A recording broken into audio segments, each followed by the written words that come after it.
bem com vocês? Nós estamos aqui para continuar o programa anterior que falou sobre as tendências e os impactos que geram para comunidades do Rio Grande do Sul. Nós temos a presença do Adriano Alves de Oliveira, digníssimo diretor e proprietário da TV Mon, para nos ajudar nesse debate. Legal, prazer estar aqui, Aristeu. Nós vamos começar do finzinho do programa anterior, a questão da educação e a necessidade de mudança da educação. Nós hoje temos uma falta de educação técnica. A vocação das crianças hoje tem sido muito mais, crianças e adolescentes, para buscarem trabalhos digitais. Ou seja, não querem mais pegar no pesado. Gostam de ficar no computador e as áreas técnicas, elas são descartadas.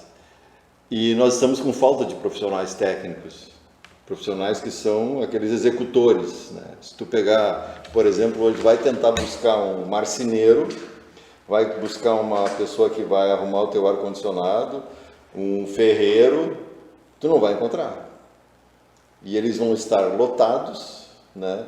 E prestam um serviço não adequado, vamos dizer assim, porque os que têm, porque eles acabam pegando mais coisas do que conseguem dar conta, daí eles acabam atrasando. É bem assim. E, então assim, gera uma boa. Então assim, poxa, na hora que eu preciso, eu valorizo essa mão de obra, esse profissional. Na hora que eu não preciso, eu desqualifico. Sim. Então assim, e aí, por que não se pode dignificar? Dignificar no sentido assim de fazer com que as crianças, entra a questão da educação, enxerguem como, isso é uma coisa muito, vamos dizer assim, nos Estados Unidos tem muito isso. Ou seja, se eu sou um dono de uma oficina mecânica, eu trabalho como mecânico, eu sou tão bom, eu sou tão bem aceito na sociedade como um engenheiro, um médico, um advogado. No Brasil existe uma distinção. Como é que tu vês isso? Isso está trazendo um fato, né? Um dos problemas do Brasil é justamente essa questão, né? Da diferença de patamares sociais que as pessoas impunham isso, né? A diferença de categoria existe, mas muitas vezes a pessoa ela faz questão de fazer essa distinção, né? Ah, aquele cara lá, um pedreiro, então não deve ter a mesma competência, ou não deve ter um envolvimento social como médico e tal, né? Então, realmente, no Brasil nós temos, infelizmente, essa cultura, que deve ser mudada também, né, Aristeu?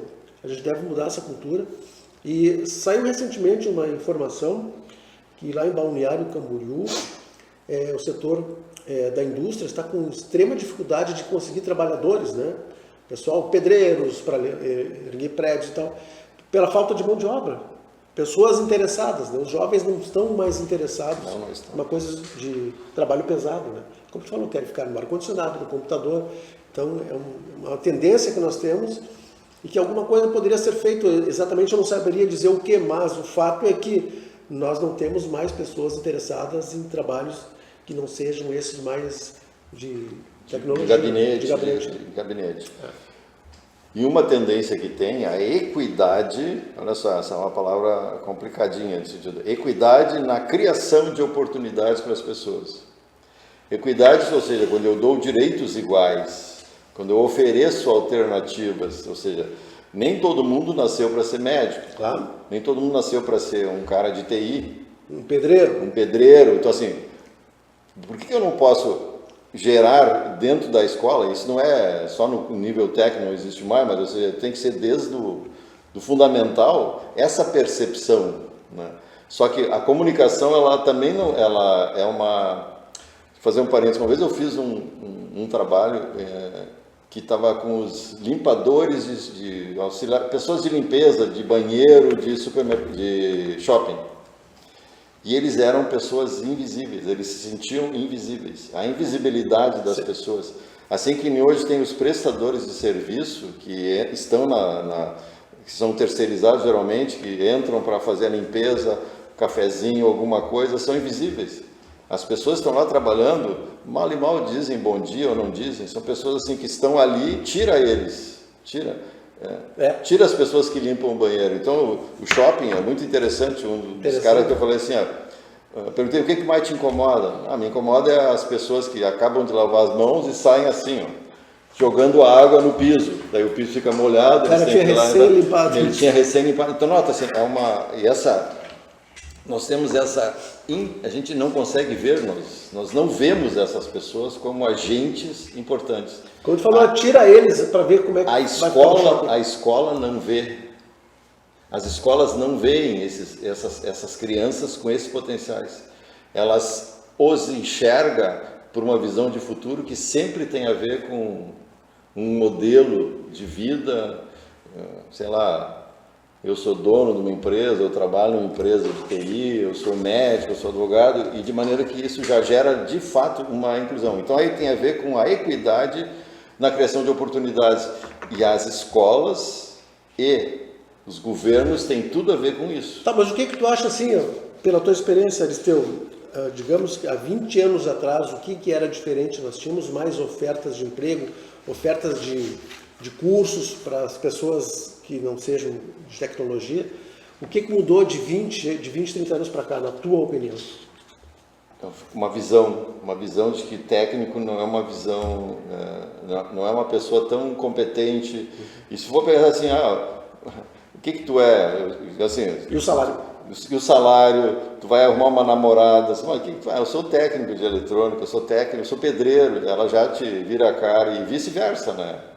Então, assim, é uma visão de competitividade que está baseada em fundamentos errados. O fundamento errado é o curso que eu vou fazer. Não, agora eu sou médico, então eu sou de boa, sou poderoso. Na realidade, não. Então, isso vem de quando? É uma questão cultural, que tem que ser trabalhada nas escolas, nas famílias, né? Imagina, tu tem um filho ou uma filha? Filho. Aí ela vai te apresentar a namorada. Pergunta assim, o que tua namorada faz? O Pia é pequeno ainda, né? Mas o que ela faz? Ela é doméstica. O que tu vai olhar? Puta droga, que saco, doméstico. Assim, então, na realidade, a gente já desqualifica. Então, é inerente a nós essa desqualificação, baseada em quê? Numa cultura. Então, tu consegue trabalhar numa sustentabilidade, uma maior sustentabilidade, mas começando a dar visibilidade para essas profissões. Tu acha que a escola é importante nesse sentido? Fundamental. Mas tu acha que a escola está preparada para dizer, não. Gente, olha só, uma função de pedreiro é super importante, assim como a de técnico de informática? Não. Todas estão formadas numa lógica de... E aí tem a ver também com o modelo da educação, não quero entrar muito nessa questão hoje, assim, de que o Estado vai prover todas as suas necessidades. Então, tudo que não der certo, a culpa é do Estado. Ou fica tranquilo que o Estado vai te dar. É a questão de Bolsa Família, Bolsa isso, Bolsa aquilo, Bolsa aquilo. Então as pessoas hoje não querem trabalhar, elas preferem... O que o prefeito de Bento Gonçalves tem feito? Ele tem ido nas residências avaliar, fazer uma verificação se o Adriano existe, se o Adriano que recebe Bolsa Família não quer trabalhar, oferece para ele um emprego, ele vai E a maioria das respostas tem sido, não, eu prefiro ficar com Bolsa Família. Então é uma questão cultural, e essa questão cultural tem que ser enfrentada. Porque o Bolsa Família, ele é um valor de 650, alguma coisa assim, né? Por pessoa que esteja estudando, né? Sim. Então não é só 650, né? Não. Pode ser multiplicado por 2, 3, 4, né? Sim. Então se gera uma renda, e mais tu fazer um bico aqui, um bico ali, tu consegue. Então nós estamos dentro de um modelo de sociedade que valoriza o não trabalho. Entendi. Valorize o esperto. E nas escolas, e isso tem que ser desde o ensino fundamental, nas famílias, tem que ter todo esse processo. Então aqui vem essa questão. Aí a gente diz assim, mas está desaparecendo o emprego, estão automatizando. Por que eu automatizo? Porque a mão de obra não existe, ou ela não é qualificada. Aí eu prefiro trocar um operador de pedágio, né? É verdade. E boto a tecnologia. Hoje nos pedágios já existe quase metade dos pedágios. Menos. O cara passar só com o cartãozinho ali, né? Não, eu estou vindo agora pela Tabaí, tinha uma linha aberta para quem quer pagar em dinheiro, muita gente pagava em cartão, uma só para trabalhar, duas para quem quer passar com o pagamento eletrônico, para aproximação, que se diz, né? E duas, então tinha 20% para quem usa o manual Ou seja, 20% com um atendente. E o restante. E agora para a Serra nem tem mais atendente. Então, assim, na realidade, a questão de frentistas, né? Frentista tende a acabar. Os Estados Unidos já é uma cultura assim, né? Sim, é uma cultura. Mas no Brasil sempre houve uma proteção para isso. Perfeito. Então, e essas pessoas, então aqui entra uma outra tendência que é os desempregados da tecnologia. Que é uma avalanche de gente, né? É uma avalanche, gente. E eu poderia colocar eles junto com os desempregados das enchentes. Tá? Muitos que perderam o emprego, que perderam as casas. O que vai se fazer com isso? Como se retoma essa questão de dignidade? Então, a gente simplesmente não... a tecnologia gera produtividade, gera, tudo bem, mas ela gera também desemprego ou subemprego. Sim. O fundamental que eu diria também é a questão da formação, a pessoa procurar sempre se qualificar, né? Eu me lembro que uns 5 anos atrás houve um posicionamento aqui do polo petroquímico, que fica nas mediações entre Montenegro e Triunfo, de que faltava mão de obra qualificada aqui em Montenegro. Eles tinham que buscar em Canoas, Nova Santa Rita e tal, né? Então acho que é uma questão importante para a gente tocar também, né? A questão da qualificação. Mas qualificado não significa engenheiro. Não, exatamente. Não significa operador de... Não, é qualquer mão de obra. Eu falei com uma pessoa esses dias que disse, inclusive no campo está acontecendo isso aí, que falta peão. No campo também? Porque o peão não quer mais morar na estância, ele mora na cidade, tem uma moto, então ele vem e vai. Então assim, e o peão na realidade é aquele cara que cuida do gado. Tá. Então ele acorda de manhã, coloca o gado para pastar, tira leite se for o caso, depois recolhe, depois faz todo o trabalho, e se ele começa a trabalhar por horário, ele chega às 8. Pô, mas às 8 o gado já está mugindo porque não saiu ainda, e ele sai às 6. Mas às 6 horas ainda o gado está no campo, então como é que se concilia isso aqui? Então, trabalho, questão do gado confinado, muito mais tecnologia entrando, e de repente falta trabalho. Então, na realidade, nós mesmos estamos gerando pela nossa cultura esse tipo de questão. Como é que uma cidade, Adriano, pode lidar com isso? É uma pergunta complicada, né? Porque gente para trabalhar é o que não falta, hein? O que está faltando é o interesse no trabalho, né? Não, e está faltando também é o poder público, e eu digo poder público, essas entidades todas, criar essa oportunidade, né? Eu tenho que gerar equidade, e isso é do poder público, é das entidades que estão envolvidas. Mas nós temos entidades como o SENAC, né? Que faz um trabalho super interessante na formação disso. Sim, mas precisa mais do que isso. Precisa recurso, tá? Entendi. Tu achas, então, que os governos deveriam investir mais nisso? Hoje investem zero. Não. Existe dinheiro facilmente captável, que são esses fundos que a gente chamava antigamente de fundo perdido, né? Sim. Mas, na realidade, são fundos que são criados pelo FINEP, pelo CNPq, por ONGs, que são projetos, são dinheiro que está disponível e que nós não sabemos fazer projetos capazes de captar. Pode dar um exemplo, por exemplo, prático, o que em Montenegro poderia ser feito com esses recursos? Acho que há 2 anos saiu o projeto Inova Brasil, tinha dinheiro de monte, né? E, claro, que eu não vou entrar agora nas questões de critérios, claro. Mas era basicamente para trabalhar questões ligadas à tecnologia, mas tinha também ligadas à questão da preservação da natureza, do meio ambiente. Então, por que uma cidade não desenvolve uma equipe capaz de enxergar esses projetos, de ler esses editais e de trabalhar com isso? De fazer o projeto, porque o dinheiro existe, isso aí, recurso existe, o que falta é gente apta a criar isso aí. Certo, e não faltaria uma divulgação maior para que o mandatário soubesse. Por isso que a gente volta para aquela... É um processo interessante. A gente volta para aquela questão da liderança, como é que eu coloquei ali? Liderança transformadora, uma liderança reinventada. Perfeito. Dinheiro tem.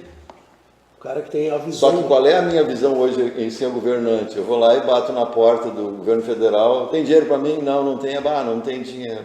Ok. Eu tenho meu orçamento, reclamar que o imposto, a minha taxa, bom, mas tem outras fontes de recursos. Então, a liderança tem que ser reinventada.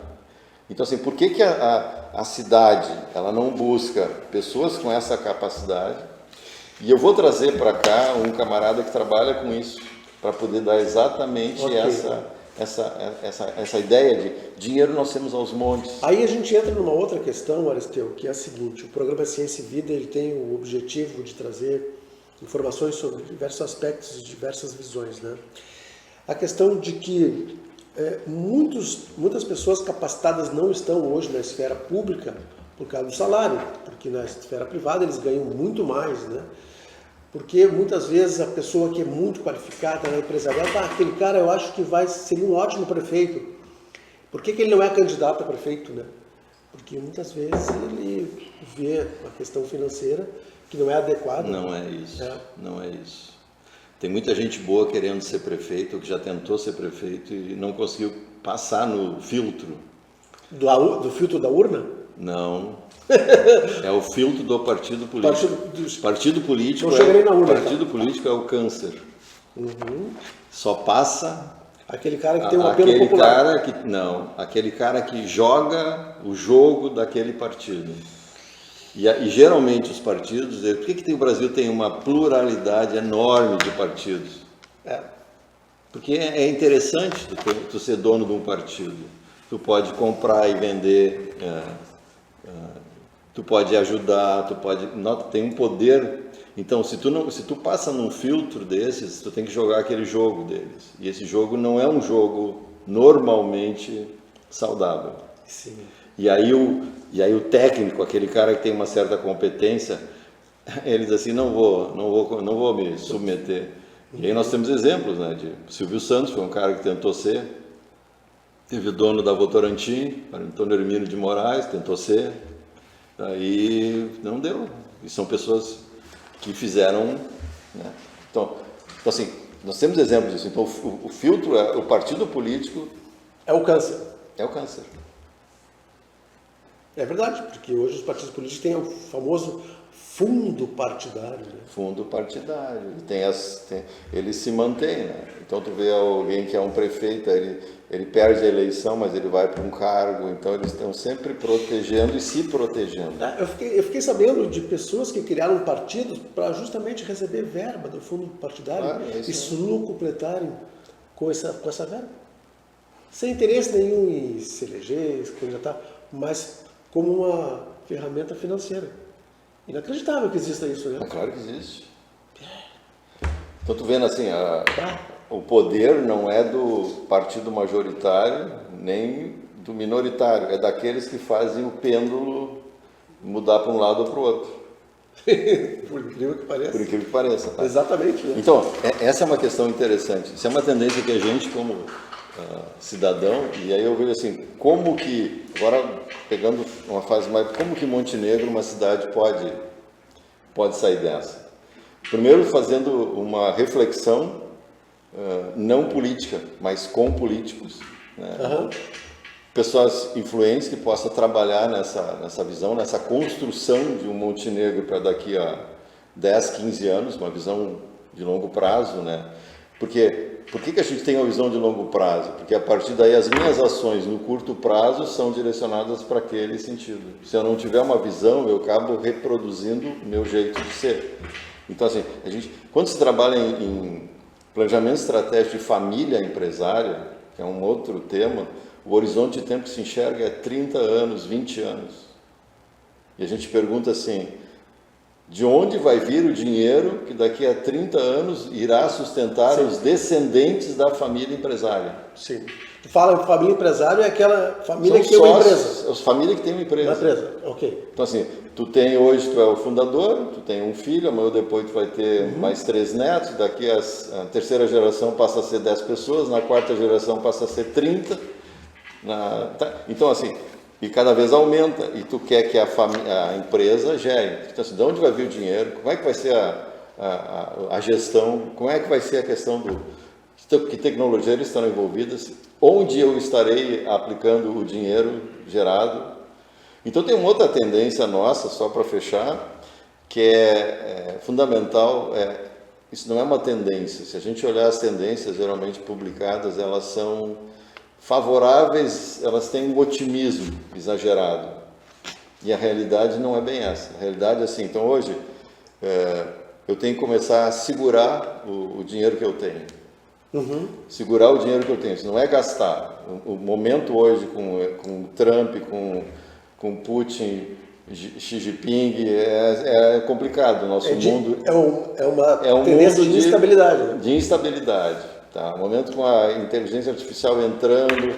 Então, assim, não vamos fazer loucura. Vamos pegar o nosso dinheiro, vamos aplicar em coisas que são. Não vamos sair gastando, comprando casa na praia, casa não sei aonde, carro novo, trocando. É o momento de passar esse período 2025 com uma certa segurança, avaliando os riscos de todas essas questões que estão acontecendo e não achando que não vão dar. Primeira pergunta, e se der uma nova enchente, o que vai acontecer? Com a minha empresa, as rodovias vão estar prontas, a ponte vai aguentar, eu vou conseguir sair. Porto Alegre mostrou uma cidade que é uma cidade fácil de ser dominada. É só tu bombardear 2, 3 coisas, acabou, o pessoal não entra nem sai. A gente tinha que sair por Viamão para ir de Porto Alegre até o litoral 7, 8 horas. Então, assim, é um absurdo. Deixa eu só te dar um exemplo, Aristeu, aqui em Montenegro, o que aconteceu. Imediatamente após a enchente, com aquela impactação das pessoas, foi criada uma frente parlamentar com vereadores e tal, para tratar a mitigação da enchente, né? Sabe que não houve nenhuma reunião dessa... Nenhuma reunião. Não andou nada. Frente parlamentar, CPI... Não, por isso assim, o governo está desacreditado, os governos, os políticos estão desacreditados. Então tem que ser a iniciativa civil que tome essa decisão. Pode ser um Adriano Alves de Oliveira, da TV Mon, que propugne esse tipo de coisa, que faça, porque nós precisamos de projetos execuíveis, técnicos, que envolvam as pessoas e com um horizonte um pouco maior, e que leve em conta essas questões todas aqui. Ó. Então, assim, eu até coloquei aqui, ó, o que a gente pode fazer? Deixar como está? Jamais. Não.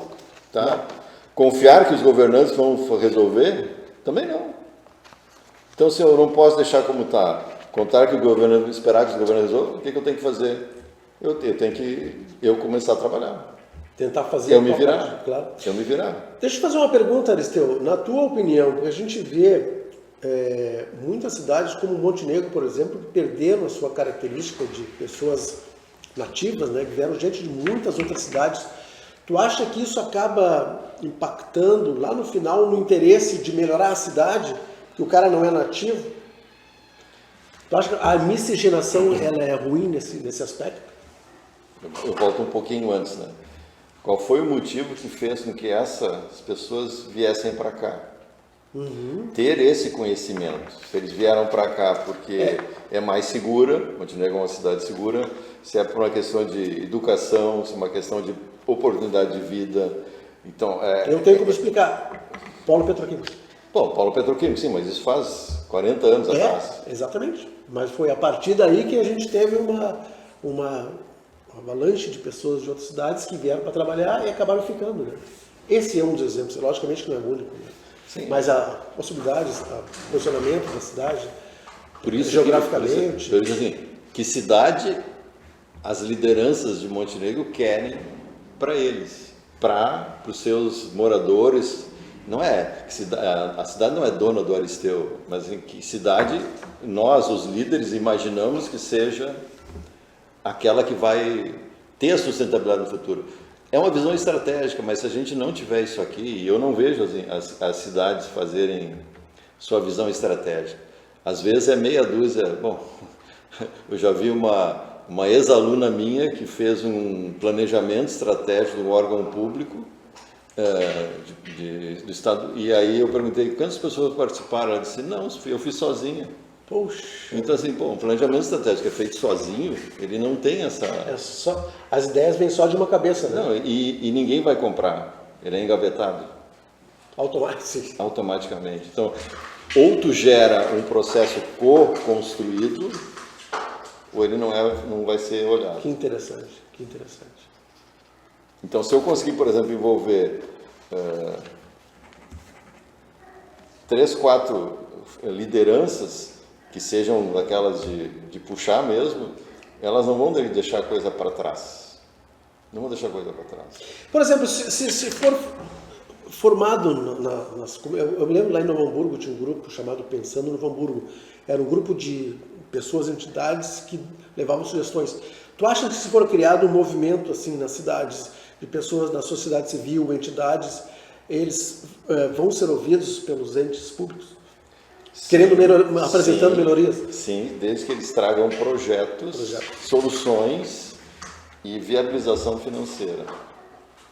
Porque se eu chegar a apresentar para ti, Adriano, ela tem uma ideia excelente, viável, toma e faz. O que o governo vai dizer? Não tem dinheiro. Então, por exemplo, nesse pensamento tem que ter uma passarela ali dos moradores do centro para Santo Antônio na RS 287.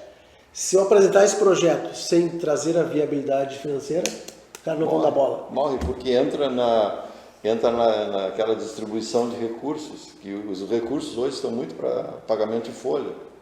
Então não tem como tu tirar. Aliás, esse é um outro tema interessante, né? O comprometimento das prefeituras com a folha de pagamento pode ser um tema de um próximo programa, né? Porque é uma coisa assim que beira lá. Mas tu pergunta, tem a lei do teto de remuneração dos funcionários públicos. Isso Ele é seguido? Não. Não, o Tribunal de Contas do Estado está em cima. Não é. O federal não é. Tem os a mais aqui, os a mais ali, os não sei o quê. Se cria, é que nem o salário, a remuneração do jogador que tem o salário e depois tem o direito de imagem. O direito de imagem é maior do que o salário. Se cria um subterfúgio para fugir da regra, né? Então assim não adianta. Então assim, criar comissões parlamentares, criar esses instrumentos não funcionam. Então cabe à entidade privada, civil, tomar essa decisão. É uma doação, de fato é uma doação, porque é uma encheção de saco, mas é uma encheção de saco por bem. Porque senão a gente acaba caindo na questão 1, deixa como está. Bom, se deixa como está, então o que acontece? Eu pego meu time aqui e vou morar em Miami. O que a gente tem notado, bem assim, o que a gente tem notado também em várias prefeituras do Brasil é o inchaço com CCs, né? Por quê? Porque o CC acaba ajudando na reeleição da pessoa, na eleição do candidato do prefeito, porque ele vai trabalhar ali e tal. E aqui deixa eu trabalhar um último conceito, que é uma questão da governança. Governança corporativa é uma questão que ela vai além da gestão. São os instrumentos, são os órgãos que acompanham se a gestão está agindo de acordo. Então, as comunidades hoje, de maneira geral, não têm uma governança, mas não sabem nem o que é governança. Nunca ouvi falar nisso aqui no Chile, por exemplo. Então, não sabe o que é uma governança. Então, o que existe para isso? Então, existem, são práticas que as empresas pequenas, médias e grandes usam para garantir que os executivos executem as coisas de acordo com aquilo que os sócios querem. Sim, e que a comunidade quer. Mas isso na esfera privada, né? Mas por que não aqui? Quem é que vai cobrar se um governante está agindo voltado para a sustentabilidade? Eu já ouvi falar na governança do turismo. Isso, acredito nessa área sejam mais organizados, né? Mas de uma forma geral, não tenho conhecimento. Não, mas assim, então, o próprio debate, quem que seriam os agentes da governança de uma cidade? Isso é tranquilo de fazer. Agora, assim, você acha que o prefeito vai querer alguém em cima dele, já que ele é o poder supremo? Bom, foi só uma palha. O que a gente provocou aqui bastante é a questão da tomada de posição das lideranças, né? As lideranças têm que ser reinventadas. Nós vimos na educação, nós vimos nas entidades privadas, nós vimos nos próprios políticos, porque elas são esses agentes. As entidades têm que dar esse suporte, criando e tendo efeito, que elas não podem só ficar na ideia, que elas têm que apresentar o projeto e a viabilidade, e para isso existem recursos. Então, são várias formas que a gente tem de poder transformar uma comunidade, que ela fique mais sustentável e que ela sobreviva aos próximos anos e às próximas enchentes ou deslizamentos. Muito obrigado. E fica como tema para a TV Mon HD apresentar os problemas e as soluções. Sim. Muito obrigado, Adriano. Valeu. Obrigado, até a próxima. Até mais.